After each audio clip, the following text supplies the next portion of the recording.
Meu nome é Marília Carvalho, eu sou professora na Faculdade de Educação da USP. Atualmente estou aposentada, atuo só na pós-graduação e na pesquisa.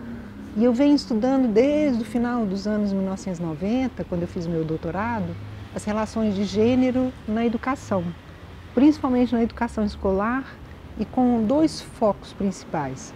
De um lado, o trabalho das professoras e professores, tomando principalmente o conceito de cuidado para entender esse trabalho, e de outro, a diferença de desempenho escolar entre meninos e meninas, que é o foco principal que eu acho que a gente vai conversar aqui hoje, que diz respeito à questão das queixas escolares que vocês estudam.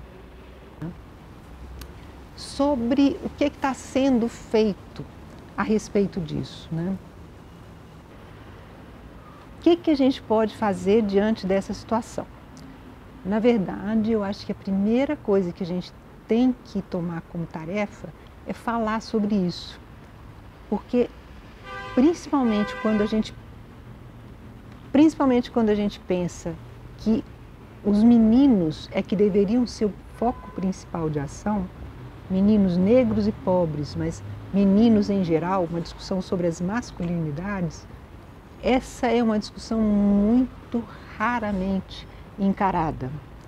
Em termos de políticas públicas, não conheço nenhuma no Brasil que tenha sido desenvolvida. Quem poderia motivar essas políticas públicas, provocá-las, são os movimentos sociais. Mas o que acontece? Que os movimentos, com justeza, por razões que todos nós partilhamos, falam principalmente das mulheres negras, que no mercado de trabalho, na política, são subrepresentadas, recebem menos, são maiores vítimas de violência. Então, tem motivo para se focar nas mulheres negras. Mas quando a gente entra na infância, articulando então não só gênero e raça, mas também idade, aí o foco deveria ser nos meninos negros. Isso é muito difícil, não é um raciocínio simples eu sair da opressão das mulheres para pensar as meninas sendo bem-sucedidas na escola, né? Como é que isso às vezes dá um tilt na cabeça de quem está ali na militância e é muito difícil você realmente perceber esse tipo de situação. Então, acho que a primeira coisa é difundir esses dados, quem está sendo mais indicado, né, para as formas de recuperação, para ter algum atendimento psicológico, quem está sendo percebido como tendo problemas na escola, são os meninos. Então, alguma coisa precisa ser feita para entender os motivos dessas indicações, para entender os motivos desses comportamentos que os meninos possam ter, essas dificuldades que eles estão tendo. E o objetivo é que eles, é a justiça, né? Que eles tenham direito também a uma escolaridade que chegue, né, a ser mais prolongada, terminar o ensino médio, chegar no ensino superior, tanto quanto as meninas, tanto quanto os meninos brancos, tanto quanto as pessoas com rendimento mais alto. Então, para tentar essa equidade, a gente precisa ter uma atenção maior para os meninos, em especial os meninos negros de baixa renda, tá? Fora do Brasil, tem algumas experiências que eu já ouvi falar que são interessantes, de pesquisadores que foram chamados para escolas exatamente porque temos aqui um grupo grande de meninos que é muito violento, que está atrapalhando o funcionamento geral da escola, que persegue outros meninos, que está criando todo um clima de violência. O que mais bacana que eu já vi, o tipo de intervenção que se propõe, é tentar procurar dentro da própria escola e entre outros grupos de meninos, quais são as formas de masculinidade que não estão tendo espaço para se manifestar e trazer isso à luz, trazer isso à tona. Então, por exemplo, tem muitos meninos que talvez estivessem sendo perseguidos por aqueles justamente porque gostam de estudar, são bons alunos, não fazem tanta bagunça, não são agressivos, então são chamados de gays, são agredidos, não são, no nosso caso aqui de Brasil, seria aqueles meninos que não são bons no futebol, né? Não fazem tanto sucesso na quadra, mas que fazem sucesso na sala de aula. Então, é todo um trabalho de valorizar essas outras formas de masculinidade que, na verdade, já existem na escola. Elas não estão sendo tão visíveis e estão sendo escondidas por trás dessas formas de masculinidade que estariam sendo dominantes ali, né?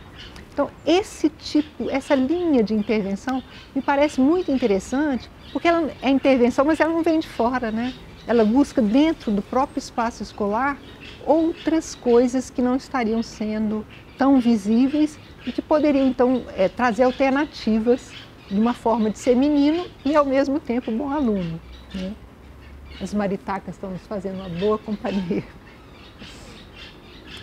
A outra coisa que eu acho que é muito importante a gente pensar nesse momento são as consequências da pandemia, né? Para meninos, meninas e, no caso, a população LGBT.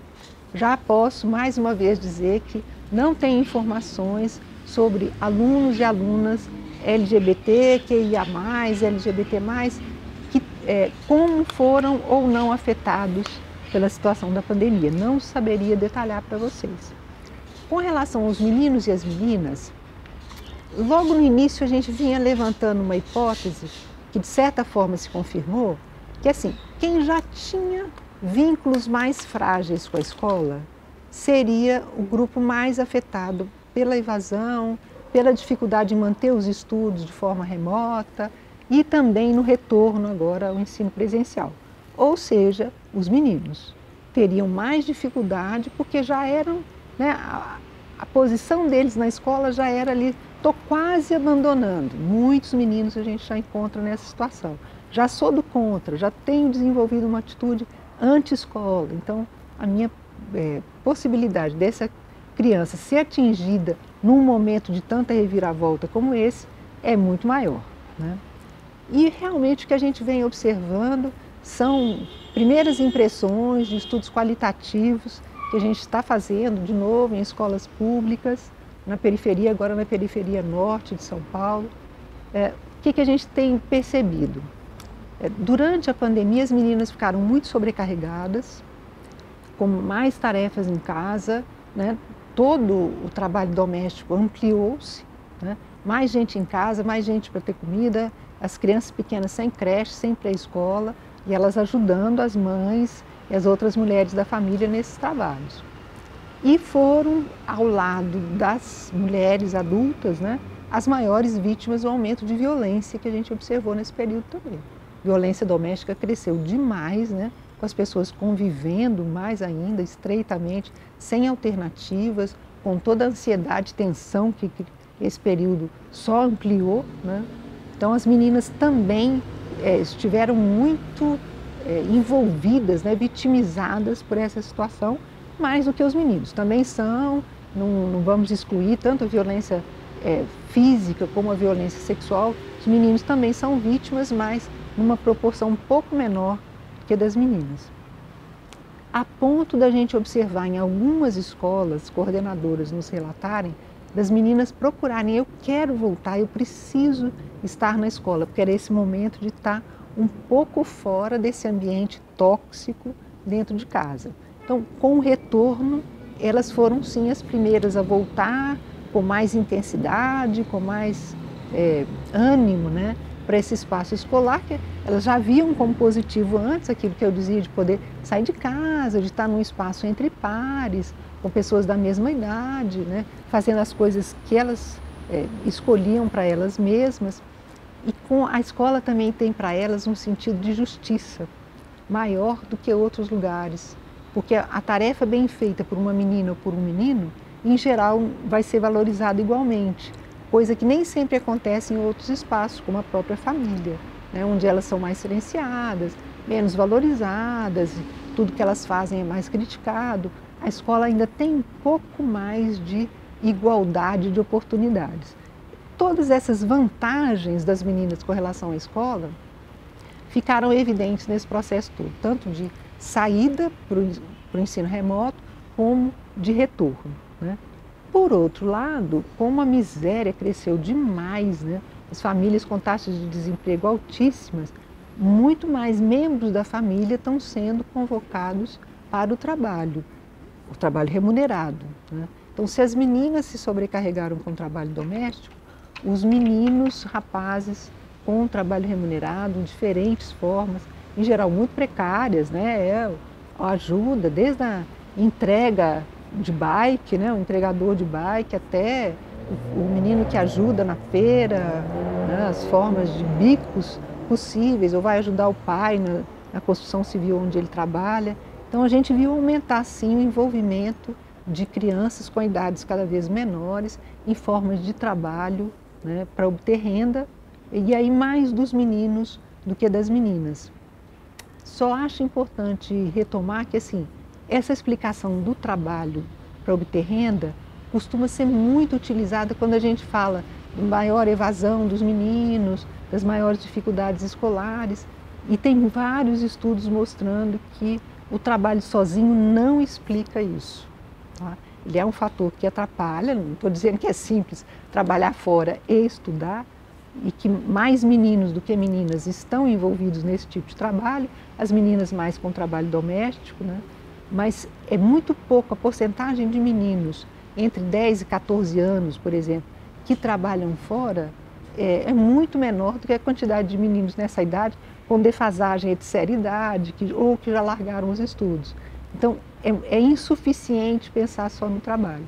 Por isso que a gente sempre pensa nessas questões da socialização familiar, das dificuldades que os meninos já têm com a escola. Então, muitas vezes, abandona-se, como aconteceu na pandemia, mas porque eu já não gosto mesmo da escola, eu já não ia bem, já não aprendia, não tenho cabeça para isso, vou mesmo trabalhar. Muitas vezes essa escolha já era feita e ela foi acentuada ou agravada nesse contexto em que a renda, né, de todo mundo foi mais pressionada ainda, levando mais gente dentro de cada família a precisar trabalhar por renda. Tá certo?